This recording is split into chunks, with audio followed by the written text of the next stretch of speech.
Hello everyone.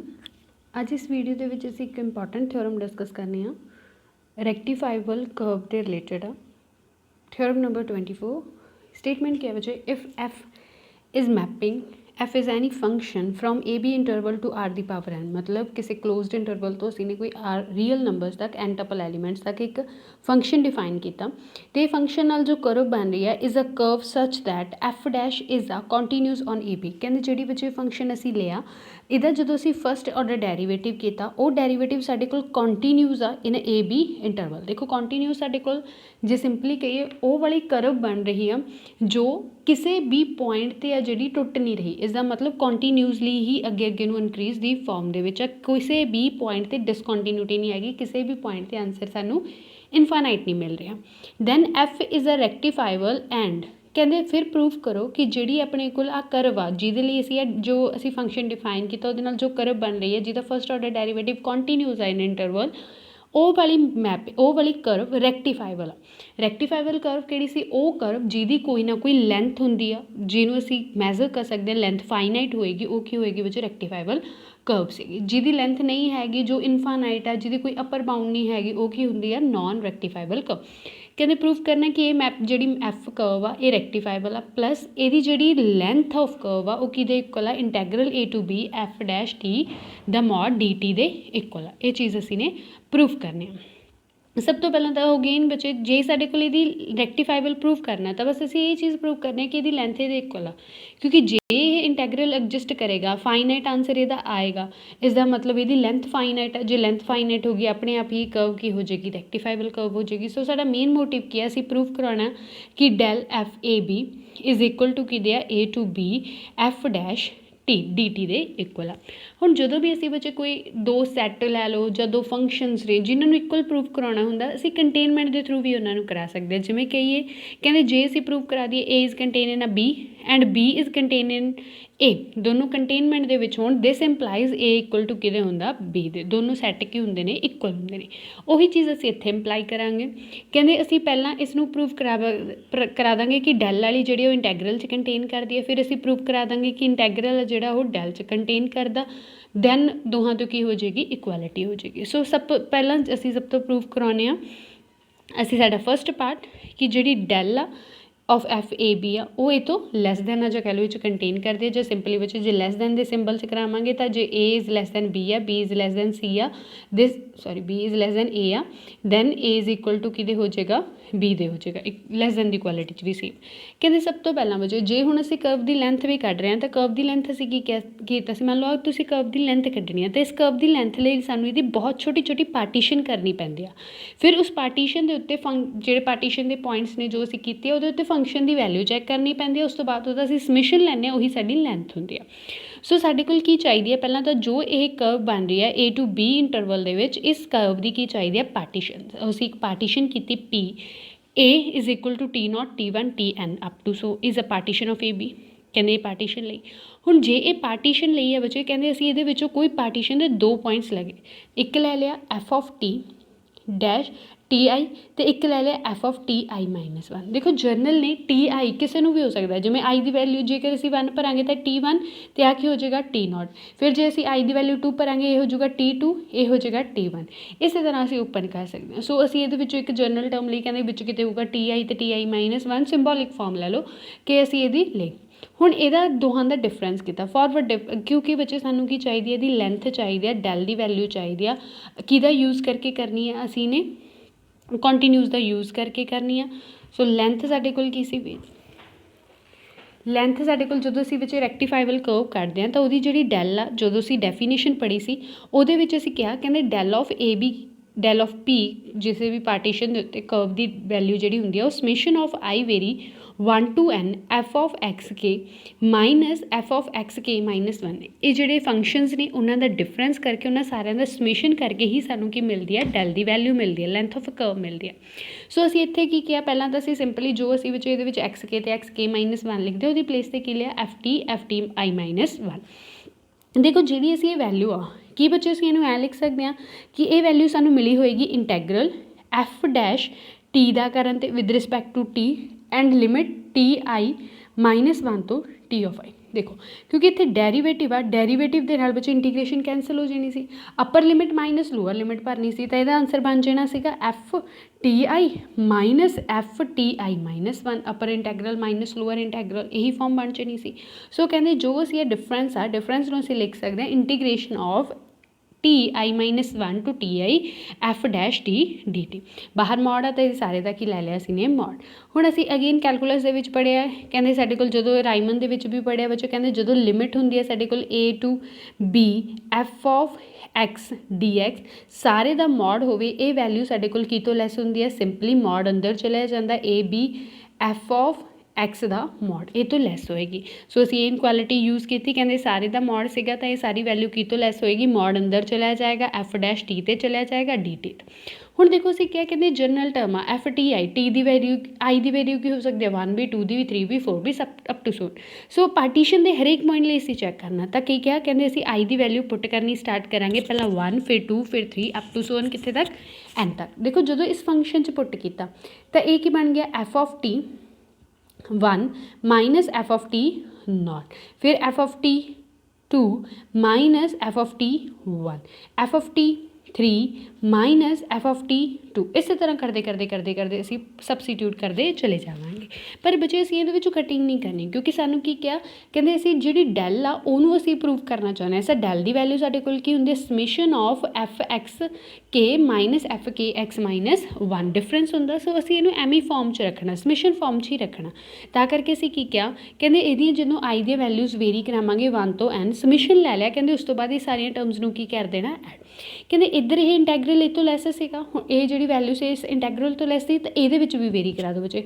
सब तो पहला असीं की करांगे टी 0 तो लैके टी 1 हो जाऊगा, फिर प्लस टी 1 तो लैके टी 2 हो जाऊगा, फिर प्लस टी 2 तो लैके टी 3 हो जाऊगा इंटैग्रल अप टू सो वन कित्थे तक टी एन माइनस 1 तो लैके टी ऑफ एन। अगे बच्चे प्रॉपर्टी की इंटैग्रल की, कहते जे ए तो बी है तो बी तो सी है, तो दोनों कंबाइन करके साडे कोल की बन जाता ए टू सी इंटैग्रल। इत्थे की है t not to t 1, t 1 to t 2, t 2 to t 3 up to so on करते टी एन। सो असी की करांगे इनू सारे नू मर्ज करके बना सकते हैं टी नॉट तो लैके टी एन तक साडी लिमिट आ। सो जिहड़ी इधरली वैल्यूज़ होणगियां वो सारिਆਂ नू ऐड करके एक इंटैग्रल बन जाएगा टी नॉट तो लैके टी एन तक। हुण देखो टी नॉट साडे कोल किहदे कोल लिया होया सी ने ए ते, टी एन किहदे कोल लिया होया बी दे। सो वैल्यू पुट कर दो, कहते इधरला समेशन की तो लैस आ गया integration a to b f dash T d तो लैस आ गया। Again by definition of rectifiable curve साडे कोल आ जिहड़ी समेशन वैल्यू हुंदी है किहदे कोल आ डेल एफ पी दे पार्टीशन दे उत्ते कर्व दी लेंथ, तो इहनूं असीं एज इट इज़ रखिया। अगेन बच्चे कहते जदों हुण देखो इहने क्या कहते जिहड़ी मर्जी पार्टीशन लै लो, जिहड़ी मर्जी पार्टीशन उहदे उत्ते हमेशा रिजल्ट होल्ड करेगा, जिहड़ी मर्जी बच्चे जिवें हुण पी ਲਈ है t not t 1 up to so on t n तक, अगली बारी तुसीं पी लै लो x not x 1 x 2 up to so on x n तक, जिन्नियां मर्जी पार्टीशन सारिਆਂ ਦੇ ਲਈ इंटैग्रल जिहड़ा एवें रिलेशन होल्ड करता हो। जे सारिਆਂ ਦੇ ਲਈ होल्ड करता बच्चे सुप्रीमम कहते जिहड़ा इन्हां सारियां जिहड़ियां असीं लेंथ कड्डियां ने उन्हां सारिਆਂ ਦਾ सुप्रीमम असीं टेक करिए, सुप्रीमम ही साडे कोल की होगा बच्चे ਉਹਨੂੰ लिख दिंदे असीं del F A B interval ਦੇ ਵਿੱਚ ਕਰਵ ਦੀ ਕੀ ਲੈਂਥ ਹੋਏਗੀ ਉਹ ਹੁੰਦਾ ਸਾਡਾ supremum of del F P. कहते जिन्नियां पार्टीशनस कीतियां उन्हां दी जदों लेंथ कढ लई करव दी लेंथ उन्हां दे अकॉर्डिंग कढ लई तो जिहड़ी उन्हां चों सुप्रीमम वैल्यू होगी वो साडे कोल उस करव दी की होगी लेंथ होगी। सो सुप्रीमम एफ डी एफ कहते देखो बच्चे जे कल्ली कल्ली पार्टीशन के लिए इनक्वालिटी होल्ड कर दिया तो इसका मतलब वो सुप्रीमम के लिए भी होल्ड करती होगी। दिस इंप्लाई सुप्रीमम भी की होएगा इहदा ये तो लैस होएगा। सुप्रीमम का मतलब del F on A B interval मतलब करव की लेंथ ए बी इंटरवल के विच कितनी है वो भी ये तो लैस होएगी। देखो फर्स्ट पार्ट साडा प्रूफ हो गया, इन्हां दोहां नूं इक्वल प्रूफ कराना।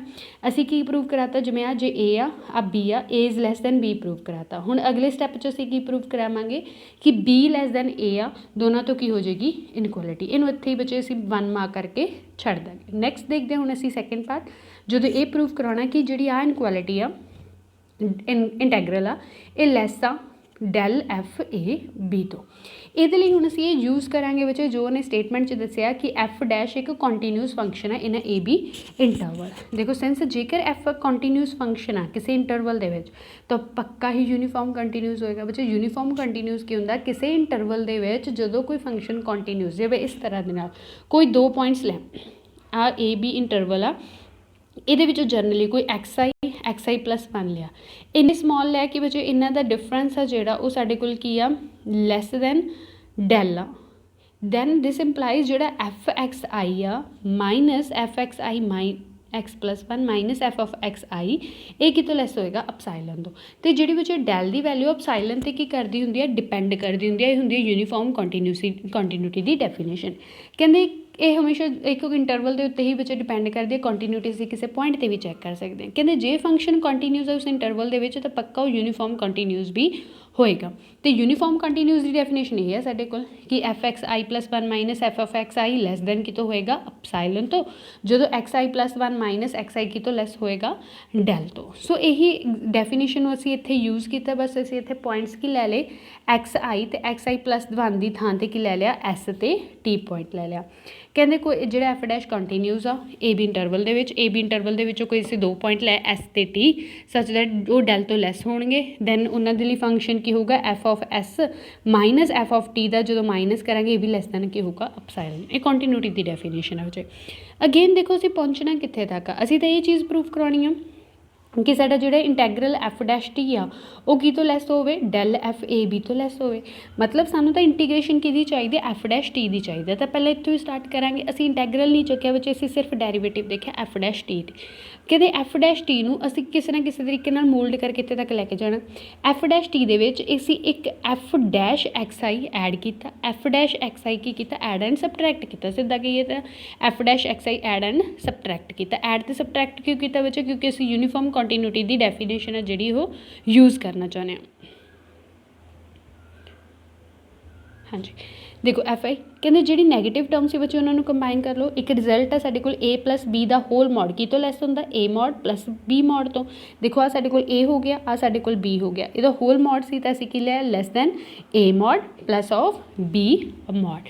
देखो फिर f dash t minus f dash x i किस तरह के नाल कहंदा जदों टी ते एक्स आई बहुत क्लोज पॉइंट ने, इन्हां दा डिफरेंस लैस दैन डैल आ, फंक्शन एफ डैश की है यूनीफॉर्म कंटीन्यूस है, इसका मतलब वो अकॉर्डिंग फंक्शन भी की हो लैस दैन अपसाइलन। इत्थे असीं यूनीफॉर्म कंटीन्यूटी की डेफिनेशन यूज़ कर रहे बच्चे, जो सीधा कि उन्हें कंडीशन च दिता हुआ सी कि एफ डैश कंटीन्यूस आ उहनूं असीं यूज़ कर लिया। हुण इहदी वैल्यू कितनी आ गई साडे कोल अपसाइलन दे लैस दैन अपसाइलन आ गई, इनू असीं एफ डैश एक्स आई असीं एज इट इज लिखिया। हुण की करो कहते दोनों साइड ते इंटैग्रल भी लै लो, एक्स आई वन तो लैके X of I, x I one तो लैके एक्स आई वन तो माइनस वन तो लैके एक्स ऑफ आई तक। देखो जिहड़ा विद रिस्पैक्ट टू टी लै रहे हैं, जिहड़ा अपसाइलन बच्चे तो कॉन्सटेंट बाहर चलिया जाएगा, इत्थे बचेगा सिर्फ वन वन की इंटीग्रेशन की हो जाएगी साडे कोल, जिवें विद रिस्पैक्ट टू टी कर रहे हैं तो टी लिमिट की है एक्स आई माइनस वन तो एक्स आई, तो एक ही बन जाएगा साडे कोल बच्चे एक्स आई माइनस वन। ये किहदी वैल्यू हुंदी है Dell of x I the, Dell की हुंदा फॉरवर्ड डिफरेंस की हुंदा एक्स आई माइनस वन। सो जदों इसकी इंटीग्रेशन की बच्चे साडे कोल इस तरह का बन जाएगा epsilon Dell x i.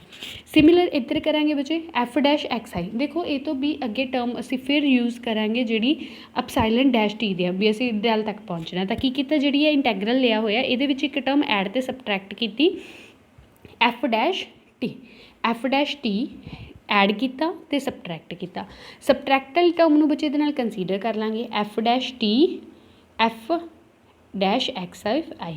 Again इतने यूनीफॉर्म कंटीन्यूटी की डेफिनेशन लाओ, ये कितों लैस होंदा अपसाइलन तो यदी प्लेस से असीं की भर देंगे अपसाइलन। फिर की बचे एफ डैश डी टी कला बचे। देखो अपसाइलन फिर कॉन्स्टेंट है बाहर चला जाऊ तो यदा इंटीग्रेशन करांगे असीं की बचेगा डैल ऑफ एक्स आई, जिवें ऊपर करके दिखाया सी ये दो की हो गए बच्चे डैल अपसाइलन डैल आई।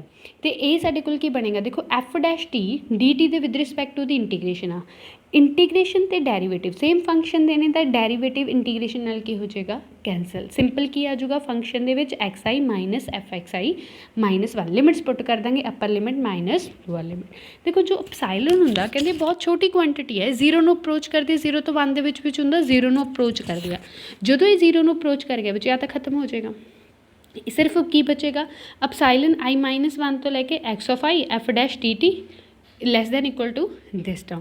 कहते ये तो भी पहला बच्चे असीं की करते हैं समेशन फॉर्म च बनाने तां जो असीं जिहड़ी लेंथ कड्ढनी उत्थे तक पहुँच जाइए।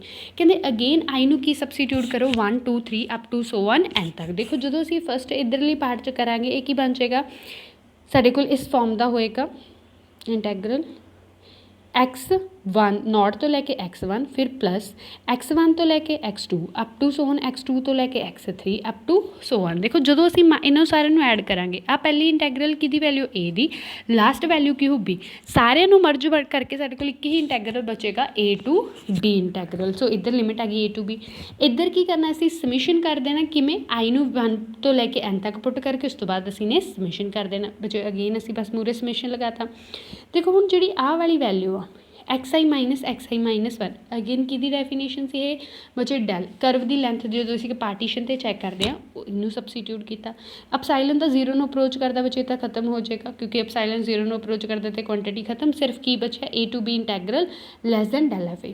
ਜੇਕਰ ਬੱਚੇ ਹਰ ਇਹਦੀ ਵੱਡੀ ਆ ਇਹ ਵੈਲਿਊ ਵੱਡੀ ਆ ਤਾਂ ਇਹਦਾ ਪੱਕਾ ਸੁਪਰੀਮਮ ਵੀ ਤਾਂ ਵੱਡਾ ਹੀ ਹੋਏਗਾ। ਹਾਂਜੀ ਸੁਪਰੀਮਮ ਵੀ। Supremum of any on any partition of del f ਕਿਹਦੇ ਇਕੁਅਲ ਹੁੰਦਾ, ਡੈਲ ਐਫ ਏ ਬੀ ਇਹਦੇ ਇਕੁਅਲ ਹੁੰਦਾ। So del F A b ਕੀ ਤੋਂ ਵੱਡਾ ਹੋ ਗਿਆ, integral F dash d t ਤੋਂ ਵੱਡਾ ਹੋ ਗਿਆ। ਇਹ ਸਾਡੀ ਇੱਕ ਸੈਕਿੰਡ ਇਕੁਏਸ਼ਨ ਆ ਗਈ। ਹੁਣ ਅਸੀਂ ਪ੍ਰੂਵ ਕਰਨਾ ਸੀ ਇਕੁਅਲ, ਸੈਕਿੰਡ ਦੇ ਵਿੱਚ ਸਾਡੇ ਕੋਲ ਇਹ ਲੈਸ ਹੋ ਗਿਆ, ਫਸਟ ਦੇ ਵਿੱਚ ਗ੍ਰੇਟਰ ਹੋ ਗਿਆ। ਦੋਨੋਂ ਇਨਕੁਐਲਿਟੀਜ਼ ਤੋਂ ਕੀ ਆ ਜਾਏਗਾ ਕਿ ਦੋਨੋਂ ਦੀ ਵੈਲਿਊ ਕੀ ਆ ਸੇਮ। ਸੋ ਸਾਡੇ ਕੋਲ ਜਦੋਂ ਫੰਕਸ਼ਨ ਕੀ ਆ ਏ ਬੀ ਇੰਟਰਵਲ ਤੋਂ ਲੈ ਕੇ ਆਰ ਦੀ ਪਾਵਰ ਐਨ ਤੱਕ ਆ, ਪਲੱਸ ਉਹ ਕੰਟੀਨਿਊਸ ਆ ਇੰਟੈਗਰਲ ਇੰਨੇ ਦਾ ਇੰਟਰਵਲ, ਦੈਨ ਉਹ ਜਿਹੜੀ ਕਰਵ ਬਣਾਉਂਦਾ ਹੋਏਗਾ ਉਹ ਰੈਕਟੀਫਾਈਬਲ ਹੋਏਗੀ ਅਤੇ ਉਹਦੀ ਲੈਂਥ ਦਾ ਫਾਰਮੂਲਾ ਸਾਡੇ ਕੋਲ ਕੀ ਹੋਏਗਾ, ਅਸੀਂ ਉਹਦੇ ਜਿਹੜੇ ਫੰਕਸ਼ਨ ਦਾ ਡੈਰੀਵੇਟਿਵ ਕਰਕੇ ਉਹਦੀ ਇੰਟੀਗ੍ਰੇਸ਼ਨ ਆ ਜਿਹੜੀ ਉਹ ਸੋਲਵ ਕਰ ਲਾਂਗੇ। ਇਹ ਸੀਗਾ ਸਾਡਾ ਇੰਪੋਰਟੈਂਟ ਥਿਓਰਮ ਸੀ ਬੱਚੇ ਰੈਕਟੀਫਾਈਬਲ ਕਰਵ ਦੇ ਰਿਲੇਟਡ। ਉਸ ਤੋਂ ਬਾਅਦ ਹੈਗੀ ਆ additive property of the arc length. ਬੱਚੇ ਕਹਿੰਦੇ ਜੇ ਅਸੀਂ ਕੋਈ ਆਰਕ ਲੈਂਥ ਫਾਈਂਡ ਕਰਨਾ ਚਾਹੁੰਦੇ ਹਾਂ ਕਿਸੇ ਆਰਕ ਦੀ ਤਾਂ ਕੀ ਕਰੋ, ਕਹਿੰਦੇ ਜੇ ਅਸੀਂ A to B ਸਿੱਧਾ ਫਾਈਂਡ ਕਰੀਏ A ਦਾ ਆਨਸਰ, ਜਾਂ ਫਿਰ ਇਹਨੂੰ ਦੋ ਪਾਰਟਸ 'ਚ ਬ੍ਰੇਕ ਕਰ ਲਈਏ A ਤੋਂ C, C ਤੋਂ B, ਦੋ ਦੀ ਕੱਢੀਏ। ਮੰਨ ਲਓ ਅਸੀਂ ਆਰਕ ਲੈਂਥ ਕੱਢੀ ਕਿਹਦੀ A ਤੋਂ ਲੈ ਕੇ C ਇੰਟਰਵਲ ਦੇ ਵਿੱਚ ਇਸੇ ਕਰਵ ਦੀ ਅਸੀਂ ਆਰਕ ਲੈਂਥ ਕੱਢੀ ਡੈਲ ਐਫ C ਤੋਂ ਲੈ ਕੇ B ਇੰਟਰਵਲ ਤੱਕ। ਕਹਿੰਦੇ ਇਹਦੀ ਵੈਲਿਊ ਕਿਹਦੇ ਇਕੁਅਲ ਹੁੰਦੀ ਆ, ਦੋਹਾਂ ਦੇ ਟੋਟਲ ਦੇ ਇਕੁਅਲ ਹੁੰਦੀ ਆ, ਡੈਲ ਆਫ A B ਦੇ ਇਕੁਅਲ। ਇਹਦੇ ਨਾਲ ਦੀ ਵਿੱਚ ਅਸੀਂ ਕੀ ਕਰ ਚੁੱਕੇ ਹਾਂ, ਜਿਵੇਂ ਟੋਟਲ ਵੇਰੀਏਸ਼ਨ ਹੁੰਦੀ ਆ, ਕਹਿੰਦੇ ਜਿਵੇਂ ਟੋਟਲ ਵੇਰੀਏਸ਼ਨ ਹੋ ਗਿਆ ਜਾਂ ਬਾਊਂਡਡ ਵੇਰੀਏਸ਼ਨ ਹੋ ਗਿਆ ਕਿ A ਤੋਂ C ਇੰਟਰਵਲ ਤੱਕ ਆ, C ਤੋਂ B ਇੰਟਰਵਲ ਤੱਕ ਵੀ ਬਾਊਂਡਡ ਵੇਰੀਏਸ਼ਨ, ਤਾਂ A ਤੋਂ B ਇੰਟਰਵਲ ਤੱਕ ਵੀ ਬਾਊਂਡਡ ਵੇਰੀਏਸ਼ਨ ਹੋਊਗਾ। ਬਾਊਂਡਡ ਵੇਰੀਏਸ਼ਨ ਕਿਉਂ, ਕਿਉਂਕਿ ਉਹਦੇ ਵਿੱਚ ਫੰਕਸ਼ਨ 'ਤੇ ਜੋ ਵੈਲਿਊ ਸਬਸਟੀਟਿਊਟ ਕਰਦੇ ਆ ਉਹ ਫਾਈਨਾਈਟ ਹੁੰਦੀਆਂ ਨੇ। ਇੱਥੇ ਵੀ ਦੇਖੋ ਬੱਚੇ ਆਰਕ ਲੈਂਥ ਕਦੋਂ ਫਾਈਨ ਹੁੰਦੀ ਹੈ, ਜਦੋਂ ਉਹਨਾਂ ਸਾਰਿਆਂ ਦਾ ਸਮ ਕੀ ਹੁੰਦਾ, ਫਾਈਨਾਈਟ। ਸੋ ਇਹ ਸੇਮ ਚੀਜ਼ਾਂ ਨੇ, ਤੁਸੀਂ ਉੱਥੋਂ ਵੀ ਕਰ ਸਕਦੇ ਹੋ ਇਹਦਾ ਪ੍ਰੂਫ। ਉਸ ਤੋਂ ਬਾਅਦ ਬੱਚੇ ਅਸੀਂ ਡੈਫੀਨੇਸ਼ਨ ਕਰਨੀ ਆ ਇਕੁਇਵਲੈਂਸ ਆਫ ਪਾਥ ਔਰ ਚੇਂਜ ਆਫ ਅ ਪੈਰਾਮੀਟਰ। ਦੇਖੋ ਕੀ ਕਹਿ ਰਿਹਾ, ਕਹਿੰਦੇ ਇਕੁਇਵਲੈਂਸ ਆਫ ਪਾਥ ਕੀ ਹੁੰਦੇ ਨੇ ਜਾਂ ਚੇਂਜ ਆਫ ਪੈਰਾਮੀਟਰ ਕੀ ਹੁੰਦੇ ਨੇ। ਕਹਿੰਦੇ ਸਾਡੇ ਕੋਲ ਦੋ ਫੰਕਸ਼ਨ ਨੇ ਬੱਚੇ, ਇੱਕ ਫੰਕਸ਼ਨ ਹੈ ਐਫ ਜੋ ਏ ਬੀ ਤੋਂ ਲੈ ਕੇ ਆਰ ਦੀ ਪਾਵਰ ਐਨ ਤੱਕ ਇਹਦੇ ਨਾਲ ਕੋਈ ਕਰਵ ਬਣ ਰਹੀ ਆ, ਇੱਕ ਹੋਰ ਯੂ ਫੰਕਸ਼ਨ ਆ, ਯੂ ਕੀ ਹੈ ਸੀ ਡੀ ਤੋਂ ਲੈ ਕੇ ਏ ਬੀ ਇੰਟਰਵਲ ਤੱਕ, ਇਹਦੀ ਵੀ ਕੋਈ ਰੀਅਲ ਵੈਲਿਊਡ ਫੰਕਸ਼ਨ ਆ, ਕੋਈ ਕਰਵ ਜਾਂ ਕੋਈ ਕੁਛ ਵੀ ਬਣਾ ਰਿਹਾ। ਕਹਿੰਦੇ ਜਿਹੜਾ ਯੂ ਫੰਕਸ਼ਨ ਆ ਇੱਕ ਤੇ ਉੱਤੇ ਕੰਡੀਸ਼ਨ ਆ ਕਿ ਰੀਅਲ ਵੈਲਿਊਡ ਫੰਕਸ਼ਨ ਆ, ਪਲੱਸ ਇਹ ਕੰਟੀਨਿਊਸ ਵੀ ਆ, ਪਲੱਸ ਇਹ ਸਟ੍ਰਿਕਟਲੀ ਮੋਨੋਟੋਨ ਵੀ ਆ। ਸਟ੍ਰਿਕਟਲੀ ਮੋਨੋਟੋਨ ਮਤਲਬ ਜਾਂ ਤਾਂ ਇਨਕਰੀਜ਼ਿੰਗ ਹੋਊਗਾ ਜਾਂ ਡਿਕਰੀਜ਼ਿੰਗ ਹੋਊਗਾ, ਬਟ ਸਟ੍ਰਿਕਟਲੀ ਹੋਊਗਾ। ਸਟ੍ਰਿਕਟਲੀ ਦਾ ਮਤਲਬ ਜੇਕਰ A ਲੈਸ ਦੈਨ B ਹੈ, this implies function f A b less than f of b ਹੋਏਗਾ। ਇਹਦੇ ਵਿੱਚ ਇਕੁਐਲਿਟੀ ਨਹੀਂ ਹੁੰਦੀ, ਇਕੁਐਲਿਟੀ ਦਾ ਸਿੰਬਲ ਕੱਟਿਆ ਜਾਂਦਾ। ਇਨਕਰੀਜ਼ਿੰਗ ਦੇ ਵਿੱਚ ਅਸੀਂ ਇੱਕ ਸਿੰਪਲ ਇਕੁਐਲਿਟੀ ਵੀ ਲਗਾ ਸਕਦੇ ਹਾਂ। ਕਹਿੰਦੇ ਇੱਕ ਫੰਕਸ਼ਨ ਇਹੋ ਜਿਹਾ ਬੱਚੇ, ਇੱਕ ਫੰਕਸ਼ਨ ਇਹੋ ਜਿਹਾ, ਜੇ ਸਿੰਪਲੀ ਅਸੀਂ ਇਹਦਾ ਡਾਇਗਰਾਮ ਬਣਾਈਏ ਤਾਂ ਕੁਛ ਇਸ ਤਰ੍ਹਾਂ ਸ਼ੋ ਹੋ ਸਕਦੀ ਆ ਕਿ ਐਫ ਫੰਕਸ਼ਨ ਸਾਡੇ ਕੋਲ ਹੈਗਾ, ਪਹਿਲਾਂ ਯੂ ਲੈ ਲੈਂਦੇ ਹਾਂ। ਯੂ ਹੈਗਾ ਇਹਦੇ ਵਿੱਚ ਸੀ ਤੇ ਡੀ ਕਹਿ ਲਓ, ਇਹਦੇ ਵਿੱਚ ਏ ਤੋਂ ਬੀ ਇੰਟਰਵਲ ਪਿਆ ਅਤੇ ਏ ਬੀ ਤੋਂ ਲੈ ਕੇ ਆਰ ਦੀ ਪਾਵਰ ਐਨ।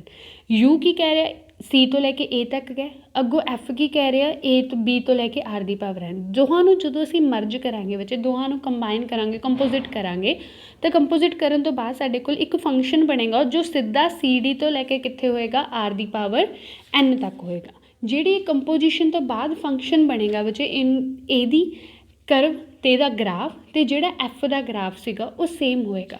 ਜੇਕਰ ਇਹ ਦੋਨੋਂ ਸੇਮ ਨੇ ਤਾਂ ਇਹਨਾਂ ਨੂੰ ਹੀ ਕੀ ਬੋਲਿਆ ਜਾਂਦਾ, ਇਕੁਇਵਲੈਂਸ ਆਫ ਆ ਪਾਥ। ਕਹਿੰਦੇ ਕੋਈ ਇੱਕ ਫੰਕਸ਼ਨ ਆ ਯੂ ਜਿਹੜਾ ਸੀ ਡੀ ਇੰਟਰਵਲ ਤੋਂ ਲੈ ਕੇ ਕਿਸੇ ਏ ਬੀ ਇੰਟਰਵਲ ਤੱਕ ਆ, ਉਹ ਕੰਟੀਨਿਊਸ ਵੀ ਆ, ਇਨਕਰੀਜ਼ਿੰਗ ਵੀ ਆ, ਰੀਅਲ ਵੈਲਿਊਡ ਫੰਕਸ਼ਨ ਵੀ ਆ।